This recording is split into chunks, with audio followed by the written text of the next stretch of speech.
মস্তিষ্ক কি একসঙ্গে একাধিক কাজ করতে পারে?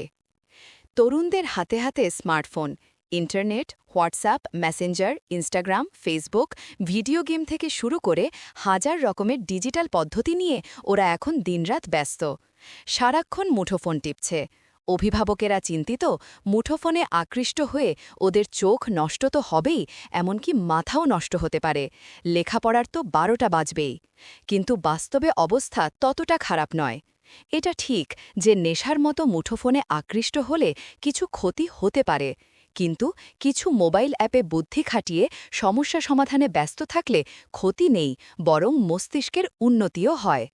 বয়স্ক অভিভাবকেরা হয়তো অবাক হবেন, কিন্তু নেটজেন বা ইন্টারনেট জেনারেশন মহানন্দে ফোন চালাচ্ছে।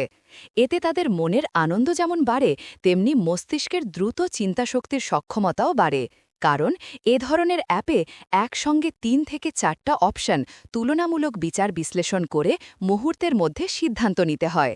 যেমন ধরা যাক, এক তরুণ মজার গেম খেলছে, গভীর বনে এসে হারিয়ে গেছে, সন্ধ্যা হয়ে এসেছে। একদিক থেকে আসছে বাঘ, অন্য দিক থেকে সিংহ, পাশের জলাভূমিতে কুমির, গাছের সাপ ফনা তুলে আছে। প্রাণ রক্ষা করবে কিভাবে? তার হাতে শিকারের জন্য বন্দুক আছে, কিন্তু কার দিকে সে গুলি ছুড়বে? এই সময় তাকে একসঙ্গে কয়েকটা বিষয় হিসাব করতে হয়। বাঘ কাছে না সিংহ? কুমিরটা কত দূরে? গাছের ডালে আশ্রয় নিলে সে কতটা সময় পাবে প্রাণ রক্ষায়? সেখানে আবার আছে সাপ। মনে মনে হিসাব করে সিদ্ধান্ত নিতে হয়। সে বুদ্ধি করে আরেকটি উপাত্ত যোগ করে, কে কত দূর আছে এবং কোন দিক বিপদমুক্ত হলে সে দ্রুত নিরাপদে বেরিয়ে আসতে পারবে। বাঘ একটু দূরে, কিন্তু তার দিকে বন্দুক তাক করে গুলি করলে যে আওয়াজ হবে তাতে সিংহ হয়তো ভয় পেয়ে সরে যাবে। এর সুবিধাটা হলো, বাঘের দিকের অংশটা বিপদমুক্ত হলে তার নিরাপদ স্থানে সরে যাওয়ার সম্ভাবনা বাড়বে। এসব দিক বিবেচনা করে সে সিদ্ধান্ত নেয়, এবং সেটা করতে হয় মুহূর্তের মধ্যে। তার মানে মস্তিষ্ককে এক সময়ে একাধিক বিষয় চিন্তাভাবনা করার সক্ষমতা অর্জন করতে হয়। এই প্রক্রিয়ায় মস্তিষ্কের উপকার হতে পারে। রুবিক্স কিউব মেলানোর প্রতিযোগিতাও তরুণদের চিন্তাশক্তিকে সুতীক্ষ্ণ করে। মাত্র কয়েক মিনিটে রুবিক্স কিউব মেলানো যে সে কথা নয়।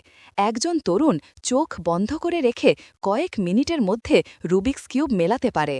এসব খেলার মাধ্যমে মস্তিষ্ক মাল্টিটাস্কিং অ্যাবিলিটি বা এক সময়ে একাধিক বিষয় চিন্তাভাবনা করার সক্ষমতা অর্জন করে। এটা তরুণদের পড়াশোনা থেকে শুরু করে যে কোনো জটিল বিষয়ে চৌকস করে তোলে। একজন কলেজ ছাত্রের দক্ষতা যাচাই করে দেখা গেছে, এ ধরনের চর্চার ফলে তিনি অন্যদের চেয়ে ৫০% বিষয় বেশি মনে রেখে একসঙ্গে কাজ করতে পারেন। তবে মনে রাখতে হবে, এ ধরনের অ্যাপে আসক্ত হয়ে পড়লে এই উপকারটুকু হয়তো পাওয়া যাবে না। আজকাল তরুণেরা নিজেদের মধ্যে আলোচনার সময় একসঙ্গে ৩ থেকে ৪টা কাজ করতে পারে, যেমন আলোচনায় অংশগ্রহণ ও প্রয়োজনীয় তথ্য মনে রাখা, একই সঙ্গে ফেসবুক চেক করা, আবার কানে কর্ডলেস ইয়ারফোনে গান শোনা। কেউ কিছু মনে করে না, কারণ এটাই এখন চল হয়ে গেছে। এটা শিক্ষার্থীদের বুদ্ধিমত্তা বাড়াতে সাহায্য করে। লেখাটি ২০২২ সালে বিজ্ঞান চিন্তার মার্চ সংখ্যায় প্রকাশিত। গ্রন্থনা অধ্যক্ষ মহসিন আলী আঙ্গুর, সম্পাদক ও প্রকাশক মুজিবনগর খবর.com, মেহেরপুর।